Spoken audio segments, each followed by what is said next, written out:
ത്യാഗരാജ, ദേ നോക്ക്, നിനക്കിതില് കൈ ഉണ്ടെങ്കിൽ നീ ഇപ്പൊ എന്നോട് പറയണം. പ്രഭയെ എത്രയും പെട്ടെന്ന് വീട്ടിലെത്തിക്കണം.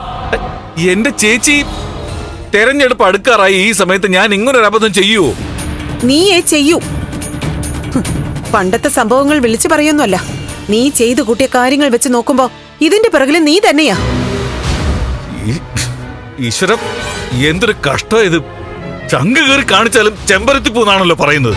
ചേച്ചി, ഞാനിപ്പോ നന്നായി എന്ന് വെച്ചാ ഒടുക്കത്തെ നന്നാവല്. എനിക്ക് എന്നെ വിശ്വാസം വരുന്നില്ല ഇത് ഞാനാണെന്ന്.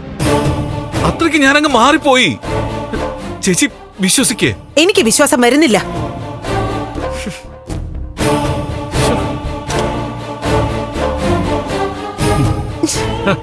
ചന്ദ്രോത്ത് കുടുംബത്തോട് പക തീർക്കാൻ നീ അവസരം ഉപയോഗിച്ചതല്ലേ? ദൈവമേ, എന്നെ എന്തിനെങ്ങനെ പരീക്ഷിക്കുന്നത്? പണ്ടൊരു തെറ്റ് ചെയ്തു എന്ന് വെച്ചും ഒരിക്കലും നീ ഒരുത്തനെ നന്നാവാൻ സമ്മതിക്കില്ലേ? ചേച്ചി വിശ്വസിക്കണ്ട. എന്ത് ശിക്ഷ വേണമെങ്കിൽ എനിക്ക് തന്നോ, ഞാൻ സ്വീകരിച്ചോളാം. ചെയ്തു കൂട്ടിയ പാപങ്ങളുടെ ഫലമായിരിക്കും ഇതെല്ലാം. എനിക്ക് ആരും ഇല്ലല്ലോ. എന്ത് ശിക്ഷ വേണമെങ്കിൽ തന്നോ. ഇടി